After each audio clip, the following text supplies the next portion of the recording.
ತಲಕಾಡು ಐತಿಹಾಸಿಕ ಪ್ರವಾಸಿಗರ ತಾಣವಾಗಿದ್ದು ವೀಕ್ಷಣೆ ಮಾಡುವ ಸಲುವಾಗಿ ಅತಿ ಹೆಚ್ಚು ಪ್ರವಾಸಿಗರು ಆಗಮಿಸುತ್ತಾ ಇದ್ದು, ನದಿಯಲ್ಲಿ ಆಟ ಆಡುವ ಸಲುವಾಗಿ ಹೋಗುವ ಪ್ರವಾಸಿಗರು ನದಿಯ ಆಳವನ್ನ ತಿಳಿಯದೆ ಆಟ ಆಡುವ ಸಮಯದಲ್ಲಿ ಸಾವಿಗೆ ಈಡಾಗ್ತಿದ್ದಾರೆ. ಆಗಾಗ ಈ ಘಟನೆಗಳು ಮರುಕಳಿಸ್ತಾ ಇದ್ರು. ಇದಕ್ಕೆ ಸಂಬಂಧಪಟ್ಟ ಅರಣ್ಯ ಇಲಾಖೆಯ ಅಧಿಕಾರಿಗಳು ಯಾವುದೇ ರೀತಿಯ ಸೂಚನಾ ಫಲಕವನ್ನ ಅಳವಡಿಸದೆ ಪ್ರವಾಸಿಗರಿಗೆ ಪ್ರಕಟ ಮಾಡದೆ ತುಂಬಾ ಆಳವಿದ್ದರೂ ಪ್ರವಾಸಿಗರಿಗೆ ಯಾವುದೇ ಮಾಹಿತಿ ನೀಡದೆ ನಿರ್ಲಕ್ಷ್ಯವನ್ನ ತೋರುತ್ತಿದ್ದಾರೆ.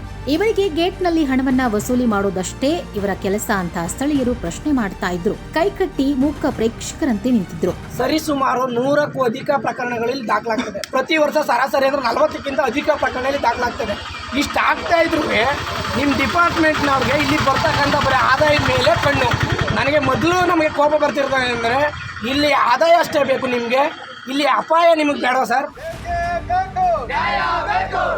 ತಕ್ಷಣವೇ ಇಲ್ಲಿ ನೋಡಿಕೊಳ್ಳಲು ನೇಮಕ ಮಾಡಿದಂಥವರನ್ನ ಅಮಾನತು ಮಾಡಬೇಕು ಅಂತ ಆಗ್ರಹಿಸಿದ್ರು. ಇಲ್ಲದಿದ್ರೆ ನಾವು ಯಾವುದೇ ಕಾರಣಕ್ಕೂ ಗೇಟ್ ತೆರೆಯಲು ಬಿಡುವುದಿಲ್ಲ ಅಂತ ಸ್ಥಳೀಯರು ಆಗ್ರಹಿಸಿ ಗೇಟ್ ಬಂದ್ ಮಾಡಿ ಅರಣ್ಯ ಇಲಾಖೆಗೆ ಧಿಕ್ಕಾರ ಕೂಗಿದ್ರು.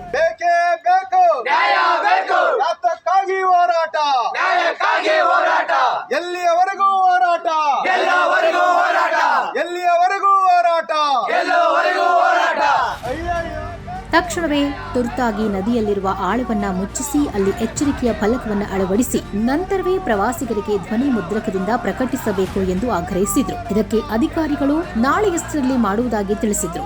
ಸಾಲು ಸಾಲಾಗಿ ಪ್ರವಾಸಿಗರು ಸಾವಿಗೀಡಾಗ್ತಾ ಇದ್ರು. ಅರಣ್ಯ ಇಲಾಖೆ ಇದಕ್ಕೆ ತುರ್ತಾಗಿ ಕ್ರಮ ತೆಗೆದುಕೊಳ್ಳದಿರುವುದು ನಿಜಕ್ಕೂ ದುರದೃಷ್ಟಕರವಾದ ಸಂಗತಿ. ಇಷ್ಟಕ್ಕೂ ಇವರು ಗೇಟ್ನ ಬಂದ್ ಮಾಡಿ ಪ್ರತಿಭಟನೆ ಮಾಡಲು ಮುಖ್ಯ ಕಾರಣ ಅಂದ್ರೆ ತಲಕಾಡು ನಿಸರ್ಗಧಾಮ ಪ್ರವಾಸಕ್ಕೆ ಬಂದಿದ್ದಂತಹ ಅಕ್ಷಯಲಿಯ ನವಜೀವನ ಚಾಮರಾಜಪೇಟೆ ಬೆಂಗಳೂರು ಎನ್ಜಿಒ ಸಂಸ್ಥೆಯ ಒಟ್ಟು 71 ಅನಾಥ ಮಕ್ಕಳು ಬಂದು ಕಾವೇರಿ ನದಿ ನೀರಿನಲ್ಲಿ ಆಟವಾಡುತ್ತಿದ್ದಾಗ 3 ಜನ ಹೆಣ್ಣು ಮಕ್ಕಳು ನೀರಿನಲ್ಲಿ ಮುಳುಗಿದ್ದು ತಕ್ಷಣವೇ ಪಕ್ಕದಲ್ಲಿ ಇದ್ದ ತೆಪ್ಪ ನಿರ್ವಾಹಕರ ಸಮಯ ಪ್ರಜ್ಞೆಯಿಂದ ನೀರಿನಿಂದ ಹೊರಗೆ ತೆಗೆದಿದ್ದಾರೆ. ತುರ್ತಾಗಿ ತಲಕಾಡಿನ ಆರೋಗ್ಯ ಕೇಂದ್ರದಲ್ಲಿ ಆಂಬ್ಯುಲೆನ್ಸ್ನ ವ್ಯವಸ್ಥೆ ಇಲ್ಲದೆ ಸ್ಥಳೀಯರ ಸಹಾಯದಿಂದ ಪೊಲೀಸರು 3 ಜನ ಹೆಣ್ಣು ಮಕ್ಕಳನ್ನ ತಲಕಾಡು ಸಮುದಾಯ ಆರೋಗ್ಯ ಕೇಂದ್ರಕ್ಕೆ ಕರೆತಂದ್ರು. 3ರಲ್ಲಿ 2 ಹೆಣ್ಣು ಮಕ್ಕಳು ಮೃತಪಟ್ಟಿರುವುದಾಗಿ ವೈದ್ಯಾಧಿಕಾರಿಗಳು ದೃಢಪಡಿಸಿರುತ್ತಾರೆ.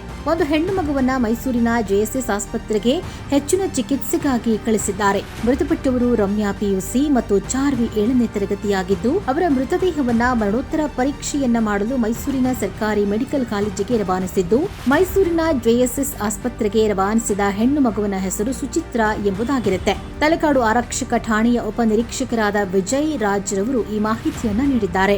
ಈ ಘಟನೆ ಸಂಭವಿಸಲು ಅರಣ್ಯ ಅಧಿಕಾರಿಗಳ ಬೇಜವಾಬ್ದಾರಿತನವೇ ಮುಖ್ಯ ಕಾರಣವಾದರೆ ಮತ್ತೊಂದು ಕಡೆ ಶಾಲಾ ಶಿಕ್ಷಕರ ನಿರ್ಲಕ್ಷ್ಯವೂ ಕಾರಣ ಅಂತ ಪ್ರವಾಸಿಗರು ಬೇಸರ ವ್ಯಕ್ತಪಡಿಸಿದ್ದಾರೆ. ಮಕ್ಕಳನ್ನ ನೀರಿನಲ್ಲಿ ಬಿಟ್ಟು ಶಿಕ್ಷಕಿಯರು ತೆಪ್ಪದಲ್ಲಿ ಆಡೋಕೆ ಹೋಗಿದ್ರು. ವ್ಯಾನಿಂದ ಬಂದ್ರು, ಟೀಚರ್ಸ್ ಮೇಲ್ ಮಕ್ಕಳಿಗೆ ಸರ್ಕಲ್ ಅಲ್ಲಿ ಬಿಟ್ಟು ಅವ್ರು ಬೋರ್ಡಲ್ಲಿ ಸುತ್ತಾಡ್ತಾ ಇದ್ದಾರೆ. ಅಲ್ಲಿ ಆ ಸೈಡ್ ಇದ್ರು ಅವರು, ಅದು ಟನಲ್ ಆ ಸೈಡ್ ಮಕ್ಕಳೆಲ್ಲ ಅಲ್ಲಿ ಎಲ್ಲ ಗುಂಪು ಮಾಡ್ಕೊಂಡು ಅದು ಎಷ್ಟು ಮಕ್ಕಳು ಹೋದ್ರು ಅವ್ರು ಈಸೋಗಿದ್ರು. ಅವ್ರು ನೀರು ಜೊತೆ ಹಂಗೆ ಹೋಗ್ಬಿಡಿರೋದು. ಆಮೇಲೆ ಟೀಚರ್ಸೇ ಗೊತ್ತೇ ಇಲ್ಲ ಇನ್ನೊಂದು ಹುಡುಗಿ ಎಲ್ಲಿದೆ ಅಂತ. ಯಾರೋ ಬೋರ್ಡ್ ಅವ್ರು ಹೋಗಿ ಅಲ್ಲಿ ಎತ್ಕೊಂಡು ಬಂದಿರೋದು. ಆ ಕಡೆ ಬಾಗಿಲಿಗೆ ಹೋದ್ರು, ಆ ಕಡೆ ಬಾಗಿಲಿ ಅಲ್ಲಿ ನೀರು ಐತೆ. ಕೆಳದಾಗ ಒಂದು 4-5 ಜನ ಕೊಚ್ಕೊಂಡು ಕಾಡೆ ಹೋಗೋದು. ಅದಾದ್ಮೇಲೆ ಯಾರೋ ನೋಡ್ಬಿಟ್ಟು ಮಕ್ಕಳವರು ಒಂದು 4-5 ಜನ ಹೋಗಿ ಕರ್ಕೊಬಂದರು. ಒಂದು 3 ಜನ 4 ಜನ ಎಲ್ಲ ಸೇಫಾಗಿ ಬಂದರು. ಒಂದಿಬ್ಬರು ಮುಗಿಬಿಟ್ರು ನೀರಲ್ಲಿ ಮುಗಿದಾಗ ಅವರು ಏನಾದರೂ ಗೊತ್ತೇ ಕರ್ಕೊಂಡು ಹೋದ್ರು ಆಸ್ಪತ್ರೆಗೆ. ನಂತರ ಶಿಕ್ಷಕಿಯರಿಗೆ ಎಷ್ಟು ಜನ ನೀರಿನಲ್ಲಿ ಮುಳುಗಡೆಯಾಗಿದ್ದಾರೆ ಎಂಬುದರ ಮಾಹಿತಿಯೂ ಇಲ್ಲದೆ 4 ಜನರನ್ನ ನೀರಿನಿಂದ ಹೊರತೆಗೆದ ಮೇಲೆ ಇವರು ನೀರಿನಲ್ಲಿ ಆಟ ಆಡುವ ಸಲುವಾಗಿ ಹೋಗ್ತಾ ಇದ್ದ ಸಂದರ್ಭದಲ್ಲಿ ನೋಡಿದ ಪ್ರವಾಸಿಗರು ಇನ್ನೂ ಒಬ್ಬರು ಕಾಣೆಯಾಗಿದ್ದಾರೆ ಅಂತ ಹೇಳಿದಾಗ ತೆಪ್ಪ ನಿರ್ವಾಹಕಕಾರರು ಹುಡುಕುತ್ತಾ ಹೋದಾಗ ಮತ್ತೊಂದು ಹೆಣ್ಣು ಮಗುವಿನ ಶವ ಪತ್ತೆಯಾಗಿದೆ ಅಂತ ಪ್ರವಾಸಿಗರು ತಿಳಿಸಿದ್ದಾರೆ. ಅವಾಗ ನಮ್ಮ ಹುಡುಗರು ಬೇರೆ ಅವರು ಅವ್ರು ಮುಳುಗಬೇಕು. 3 ಜನ ಹೋಗಿ ಹೇಳ್ಕೊಂಡು ಇನ್ನೊಂದು ಮುಳುಗತ್ರಿ 4 ಜನ ಎತ್ಕೊಂಡು. ಒಟ್ಟು ಎಷ್ಟು ಜನ ಹೋಗಿದ್ದ? ಒಟ್ಟು 6 ಜನ. ಓಕೆ, ನೀವೇನು ಕೆಲಸ ಮಾಡ್ತೀರಾ ಇಲ್ಲಿ? ಹಾಂ, ಅಂದರೆ ಫಸ್ಟ್ ಆ ಹುಡುಗಿ ಬಿದ್ದೋದನ್ನು ನೋಡಿದ್ರಾ? ಯಾಕಂದ್ರೆ ಅಡ್ವರ್ಟೈಸ್ ಎಲ್ಲ. ಹಾಂ, ಓಕೆ. ಈಗ ಲಾಸ್ಟ್ ಹುಡುಗಿ ನೋಡಿಲ್ಲ, ಮುಳುಗಿಬಿಡೋಲ್ಲ. ಹಾಂ, ಅಂದರೆ ಟೋಟಲ್ ಎಷ್ಟು ಜನ ಹೋಗಿದ್ರು ಅಲ್ಲಿ? 5 ಜನ. 4 ಜನ ಎತ್ಕೊಂಡು ಒಂದು ಹುಡುಗಿ ಲಾಸ್ಟ್ ಮುಳುಗಿಕೊಂಡು. 5 ಜನ ಕೈ ಹಿಡ್ಕೊಂಡು ಲೆಫ್ಟ್ ಹೋಗ್ತಾ ಇದ್ರು. ಹಿಂದೆ ಹೋಗ್ಬಿಡೋದು. ನಾವು ಒಂದು ಧೈರ್ಯ ನೋಡೆ ಲೆಫ್ಟ್ ಹೋಗ್ತಾನೆ ಇದ್ದಾರೆ, ಪೆಂಟಿಲಿ ಹೋಗ್ಬೇಕಲ್ವಾ ಇವರು ಅಂತ ನಾನು ಹೇಳಿದೆ. ಅದಕ್ಕೆ ಅಯ್ಯೋ ಇದೇನೋ ಅಂತ ಬಂತು ಮುಗಿದು ಕೇಳಿದ್ರು. ಆಯಿತು, ಇನ್ನೂ ಇಬ್ರು ಹುಡುಗ ಬಂದರು. ಅಯ್ಯೋ ಹೋಗ್ತಾ ಇದ್ದಾರೆ ಕಣಮ್ಮ ಕೊಚ್ಕೊಂಡು ನೀವು ಹೋಗ್ಬಿಟ್ಟಿರ ನೀವು ಒಂದೇ ನಿಂತ್ಕೊಂಡು ಹುಡುಗಿನ ಕರ್ಕೊಂಡು ಬರುತ್ತೇನೋ.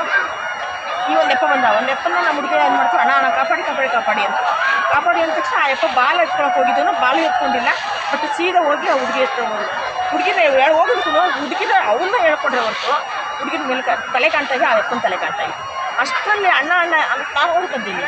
ಅಮ್ಮ ಹೋಗಮ್ಮ ನೀವು ಹೋಗ್ತಾ ಇದ್ದಾರೆ, ನೀವು ಎಲ್ಲಿ ಹೋಗ್ತೀರಾ ಹೋಗಿ ಅಂದ್ಬಿಟ್ಟು ಆ ಹುಡುಗನ ಕಳಿಸ್ಬಿಟ್ಟು ಆ ಅಣ್ಣ ನಾನು ನೋಡೋಣ ಒಂಚೂರು ಕಾಪಾಡೋಣ ಅಂತ ಆ ಅಣ್ಣ ಹೋಗಿ ಅಲ್ಲಿ ಒಂದು ಎತ್ಕೊಂಡು ಒಂದು ಕುಳಿತಾ ಇರಬೇಕಾದ್ರೆ ಒಂದು 3 ಇಮಿಡಿಯೇಟ್ಲಿ 3 ಹೋದ್ರು ಏನೋ ಸ್ವಲ್ಪ ಹೋಗಿ 3 ಇನ್ನೊಂದು ಸಿಕ್ತು ಲಾಸ್ಟ್ ಇನ್ನೊಂದು ಸಿಕ್ಕಿಲ್ಲ. ಬಂದುಬಿಟ್ಟಿದ್ರು ಜಸ್ಟ್ 1 ಅವರ್ ಬಿಟ್ಕೊಂಡು ಹೋಗಿ ಎತ್ಕೊಂಡು ಬಂದು.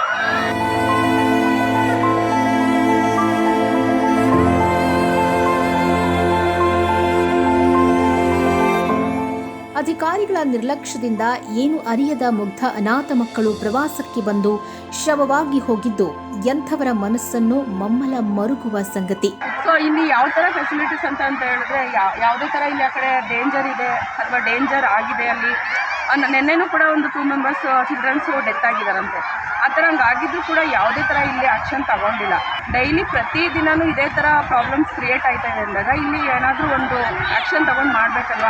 ಒಂದು ಸ್ಟೂಡೆಂಟ್ಸ್ ಈಗ ಅವ್ರ ಮನೆಯಿಂದ ಅವ್ರ ಪೇರೆಂಟ್ಸ್ಗಳು ತುಂಬ ಕಾಲೇಜ್ ಡೇಸಿಂದ ಹೊರಗಡೆ ಹೋಗಿರ್ತಾರೆ, ಟ್ರಿಪ್ ಹೋಗಿರ್ತಾರೆ ಅಂತ ಹೇಳಿ ಕಳಿಸ್ಕೊಬಿಡ್ತಾರೆ. ಇವಾಗ ಮಕ್ಳುಗಳು ಈ ಥರ ಡೆತ್ ಆಗಿ ಮನೆಗೆ ಹೋದಾಗ ಅವ್ರಿಗೆ ಏನು ಅನಿಸುತ್ತೆ, ಟೀಚರ್ಸ್ಗಳು ಅವರು ದೊಡ್ಡವರಿದ್ದಾರೆ ಅಂತ ಅಂದ್ಬಿಟ್ಟು ಹೇಳಿ ಆಟ ಆಡ್ತಾ ಇದ್ದಾರೆ ಅಂತ ಹೋದ್ರು, ಅಲ್ಲೆಲ್ಲ ಸುಳಿ ಇದೆ ಅಂತ ಹೇಳಿ ಎಲ್ಲರೂ ಹೇಳ್ತಾರೆ. ಬಟ್ ಇವಾಗ ಹೊಸ್ದಾಗಿ ಬಂದಿರೋರಿಗೆ ಅಲ್ಲಿ ಆ ಥರ ಇದೆ ಅಂತ ಯಾರಿಗೂ ಗೊತ್ತಿರಲ್ಲ. ಅಟ್ಲೀಸ್ಟ್ ಅಲ್ಲೊಂದು ಬೋರ್ಡು ಕೂಡ ಅಲ್ಲಿ ಹಾಕಿಲ್ಲ, ಸುಳಿ ಇದೆ ಅಥವಾ ಡೇಂಜರ್ ಅಂತಲೂ ಕೂಡ ಒಂದು ಬೋರ್ಡು ಕೂಡ ಇನ್ಫಾರ್ಮ್ ಮಾಡಿಲ್ಲ. ಆ ಥರ ಇಲ್ಲದೆ ಇದ್ದಾಗ ಹೆಂಗೆ ಗೊತ್ತಾಗುತ್ತೆ ಯಾರಿಗೆ?